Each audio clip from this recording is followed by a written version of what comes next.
Et salut tout le monde, c'est Julien, bienvenue dans la salle de jeu, je suis avec Léa. Coucou. Et aujourd'hui on fait chacun notre top 10 de nos meilleures cartes de nos collections, donc ça fait un gros top 20 en fait. On va alterner, donc la 10e à moi, la 10e à Léa, la 9e, voilà vous avez compris. On est parti, on commence avec la mienne. Alors la mienne, je ne me rappelle même plus de l'ordre que j'ai donné. Petite mise au point, donc comme vous pouvez le voir, c'est une carte japonaise, une carte moderne japonaise. On va la retourner tout de suite.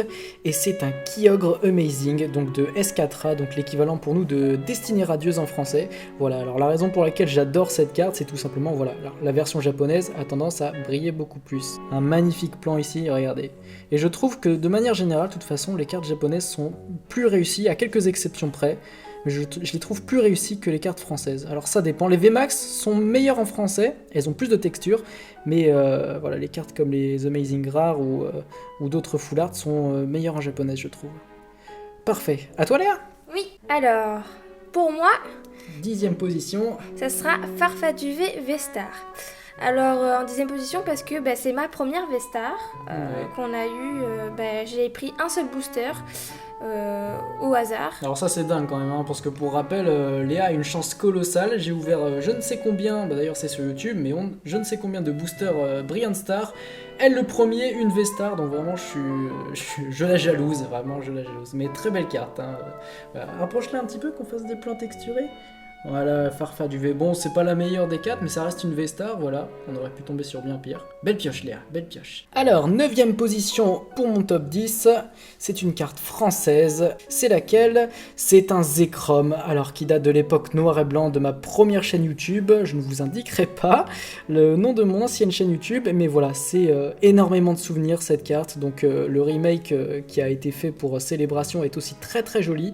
Mais voilà, là pour le coup, c'est le cœur qui parle, hein. Franchement, c'est un peu moins texturé, mais c'était le premier concept des full art de l'époque. Avant ça, on avait eu les cartes légendes qui voilà, se rapprochaient le plus des full art actuelles en fait. Mais la vraie dénomination full art est apparue avec les cartes Zekrom et Reshiram de noir et blanc. Donc beaucoup de souvenirs avec cette carte de quand j'étais gamin. C'est très très plaisant. À toi Léa. Pour moi, la 9e, c'est Xerneas X de Célébration. Alors pourquoi ? Parce que elle est très jolie, je la trouve très colorée comme carte. Et puis on va pas se mentir, je n'ai pas non plus une collection de malades comme Julien comparé de moi, donc j'ai choisi celle qui était... Tu me flattes. Non mais j'ai choisi celles qui étaient les plus belles à présenter au niveau du design et tout, donc voilà, pour Célébration, je me souviens. Je crois que c'est ma première ex que j'ai eue. Alors c'est possible, et c'est vrai que pour le coup les ex tombent très très rarement, et de tout ce qu'on a ouvert dans Célébration, Léa, t'es la seule à avoir eu le Xerneas X. Tu l'as pas toi ? Bah non, je l'ai pas, t'es la seule de nous deux à l'avoir. Voilà. On a eu Dracofeu, Magikarp, tout ça, mais Xerneas, très dur à avoir. Mais elle est très jolie, elle est très colorée, j'aime beaucoup. Le rose pétant, ouais, c'est pas souvent. Les Pokémon fées sont relativement rares, hein, même plus que les Pokémon Dragon, donc ça fait plaisir de voir Xerneas comme ça. Alors, on arrive dans le top 8, 8e position de cette carte. Donc c'est dans l'ordre croissant, évidemment, la première étant la meilleure pour moi. C'est une carte relativement neuve, je ne me rappelle plus non plus en français. Ben oui, évidemment, alors je viens juste d'en parler en plus. Donc je disais qu'on a eu Dracofeu, Magikarp brillant. Et en effet, Magikarp, on l'a eu dans l'ouverture de l'ETB, Célébration, ouverte évidemment par les soins de Léa qui me regarde tendrement actuellement. Voilà, une fois de plus, c'est la main chanceuse de Léa qui parle. Une carte très très jolie avec une texture qui est, non sans rappeler, les vagues de l'océan. Alors je suis désolé, la lumière gâche un petit peu là. Voilà, bon, vous arrivez à voir un petit peu. Mais voilà, les cartes très texturées de Célébration font vraiment plaisir. Et voilà, donc premier Shiny de la série, alors c'est un remake évidemment de la série Neo Destiny, je crois, si je me rappelle bien. Ça doit être un truc comme ça. C'était le premier concept de carte Pokémon Shiny. Donc aujourd'hui on en voit à tout va dans les séries comme Destinée Radieuse, Légende Brillante, il y en a partout. Mais voilà, à la base, ça part de là. Ok, suivant. Alors la 8e pour moi, ça sera Elector de Galar, évidemment en alternative. Donc encore une fois, on va rappeler une époque tragique pour Julien, il était parti, on était en train de travailler ensemble pendant les vignes, chez moi. Donc un travail d'été, ouais. Il travaillait, du coup il dormait chez moi, pardon. Et il est parti à Carrefour, je crois, c'était Carrefour. Ou c'était plus loin. Non, j'avais fait le Day One en fait de Evolution. Non, c'était Règne de glace, non? Oui, C'était Cultura dans ce cas. Voilà. Et du coup, il est parti en chercher plein et je lui ai dit, tu me prendras un tripack pour moi. Et il arrive avec, je sais pas, 5 tripacks et quelques boosters. Ouais. Et quelques boosters à l'unité. Et moi, dans ceux-là, dans le seul tripack, je prends. J'ai Elector de Galar en alternative et Julien n'a rien eu. Rien du tout. Rien. Sur une centaine d'euros de booster, je n'ai rien eu. Et sur une vingtaine, elle a eu vraiment une carte sublime. J'ai choisi en fait au hasard. Donc c'est ça qui fait un peu mal. Mais elle est quand même très jolie. Alors, 7ème position, alors là on arrive un petit peu sur des cartes un peu vieilles apparemment, qui sont pas mal abîmées. On va retourner tout de suite à Régistil X, donc vraiment X premier du nom cette fois, pas les X du bloc noir et blanc et XY. Là on est vraiment sur... c'est Emeraude en plus. Et pour le coup, j'ai un souvenir particulier avec cette carte. Donc, on a tous des souvenirs avec des cartes qu'on a obtenues quand on était gosse. Voilà, moi personnellement, c'était une des rares cartes que j'achetais sur internet en fait. Je l'avais payé, il me semble à l'époque 14€, donc en l'état hein, évidemment.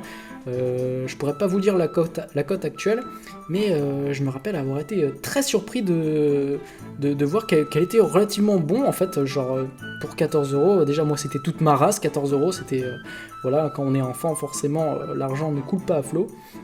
Et j'étais très content de l'avoir obtenu à ce prix-là dans cet état. Donc Régistil qui, comme je l'avais dit dans mon ancien top 10, fait un bruit absolument terrifiant avec ses compères.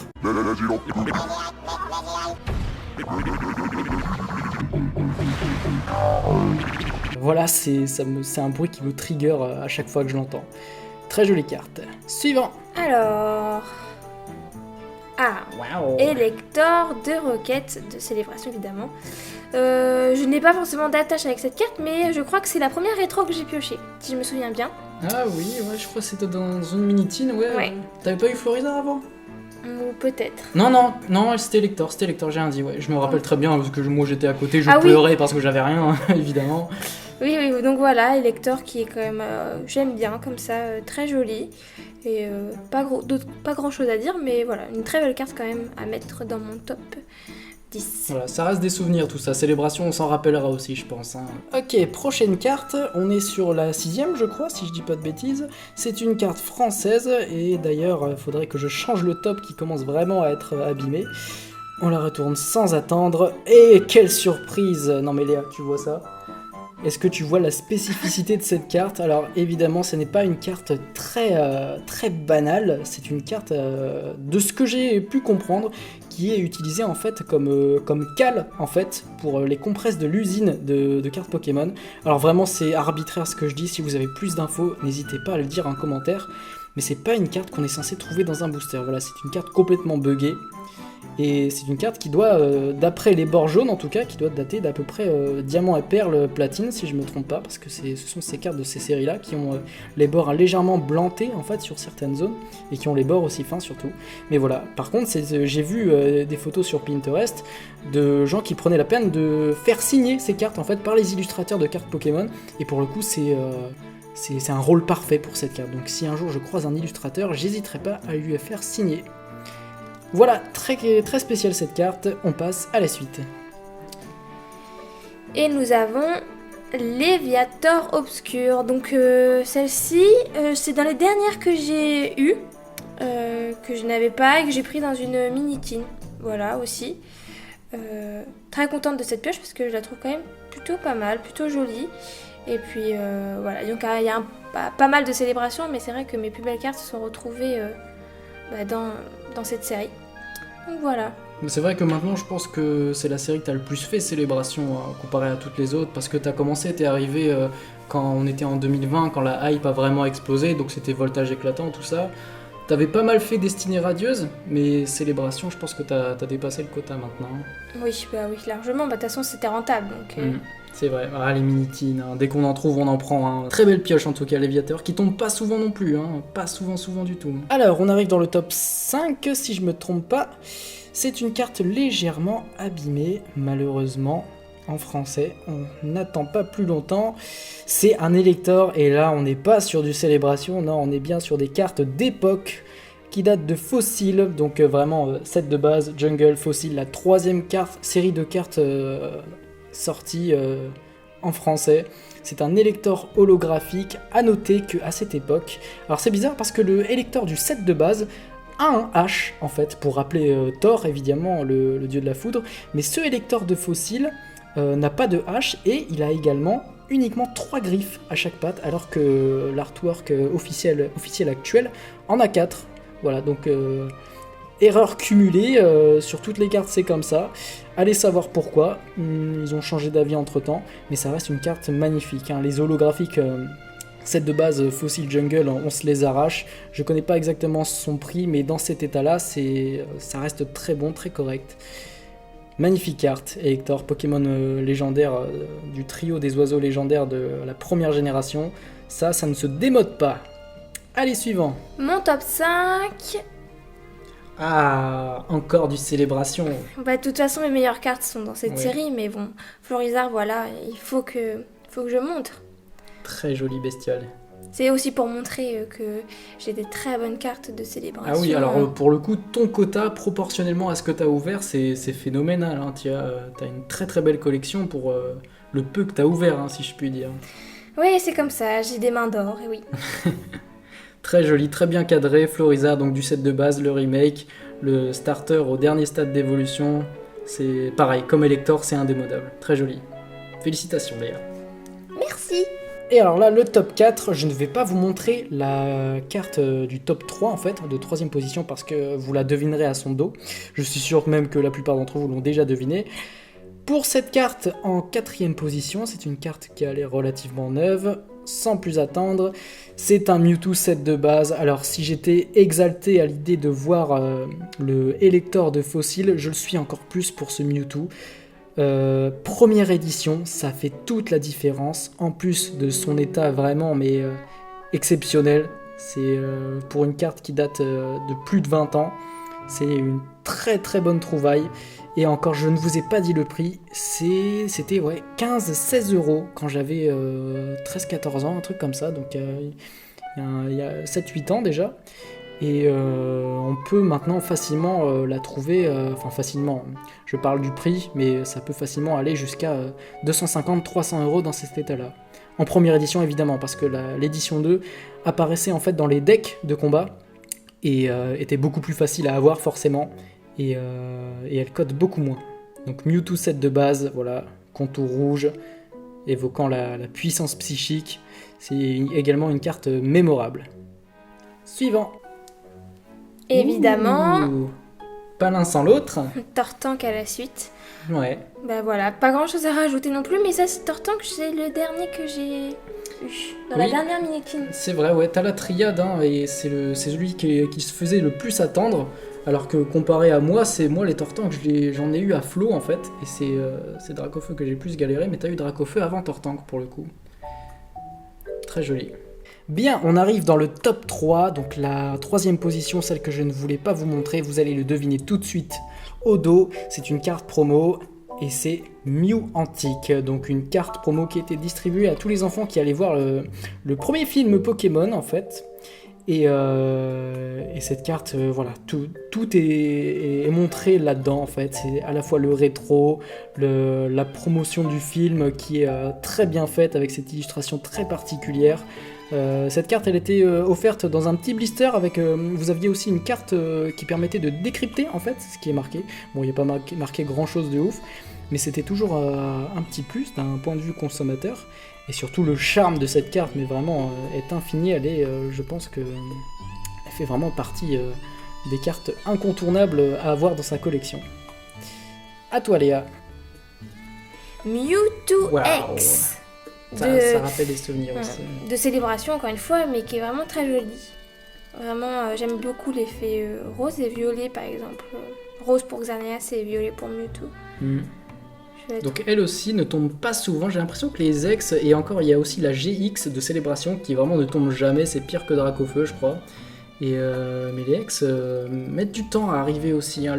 Luxray c'est pareil, le Karchakroc de Cynthia c'est pareil, et elles sont compliquées à obtenir. Mais je l'ai eu rapidement je crois Mewtwo X, non ? C'est possible, j'ai pas souvenir, t'en as même deux il me semble, non ? Ah non, j'en ai qu'un.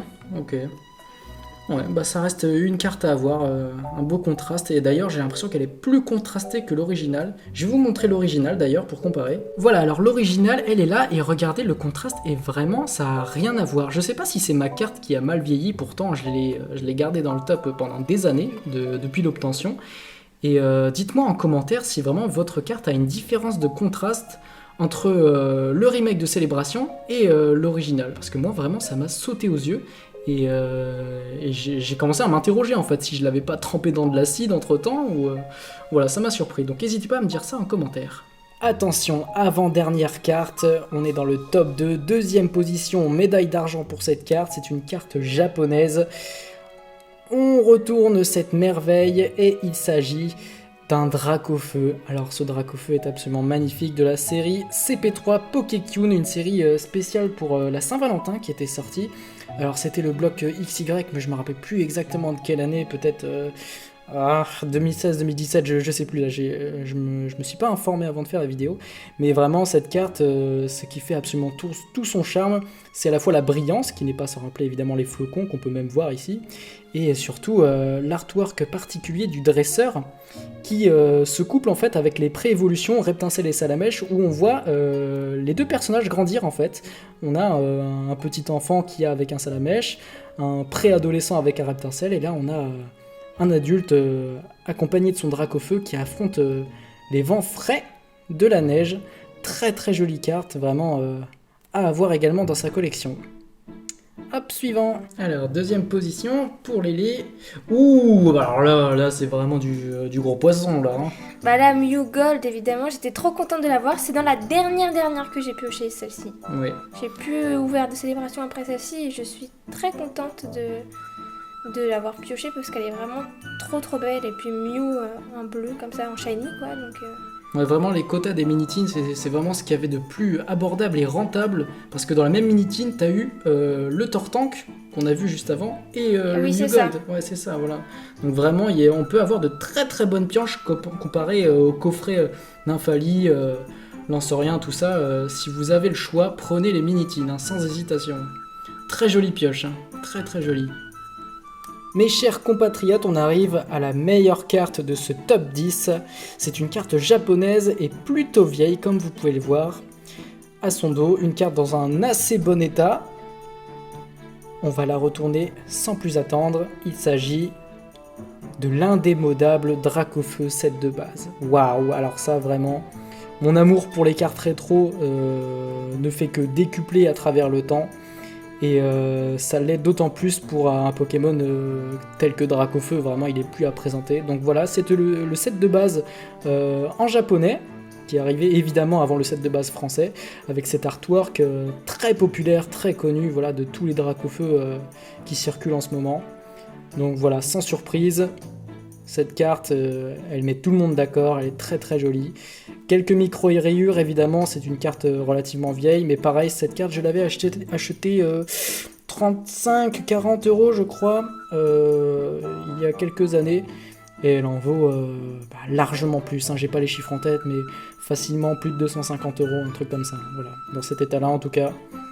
Et j'en suis très fier, je suis ravi de l'accueillir parmi ma collection. Dernière carte, Léa, à ton tour. Suspense, qu'est-ce que c'est? Alors, la meilleure carte de ta collection, qu'est-ce que c'est? Bah évidemment, on change pas une équipe qui gagne, qu'est-ce que c'est, Léa? Mais c'est Dracofeu, bon, de célébration, certes, ce n'est pas ton Dracofeu à toi, mais il ne reste pas moins que je l'ai quand même pioché dans une Minitine. Encore une fois. Oui. Et ouais, elle est quand même super jolie, c'est mon premier Dracofeu, donc je suis vraiment trop contente d'en avoir au moins un dans ma collection. Donc voilà, ça sera mon top 1, moi aussi. Et bah c'est un magnifique top 1. Et c'est pour le coup cette carte, c'est vraiment une chance pour les jeunes fans, les plus jeunes, qui n'ont pas eu l'occasion en fait d'avoir la carte d'époque et qui n'ont pas forcément le budget de se payer un Dracofeu VMAX Shiny plus de 200 euros. Bah voilà, c'était la chance en fait pour les plus jeunes d'obtenir un Dracofeu de cet artwork si particulier. Voilà. Donc c'est très bien à avoir dans sa collection. Félicitations encore une fois Léa pour ce que tu as ouvert, à avoir tout ça, c'est vraiment très bien. Ok, bah écoutez, on va se quitter là-dessus sur nos deux meilleures cartes respectives de Dracofeu pour finir, voilà, sublime couple qu'on voit ici. N'hésitez pas à vous abonner, à suivre notre compte Instagram pour regarder un petit peu les ouvertures ponctuelles et les photos des derniers tirages. C'est tout pour nous, on a fait le tour. Passez une excellente journée. Salut!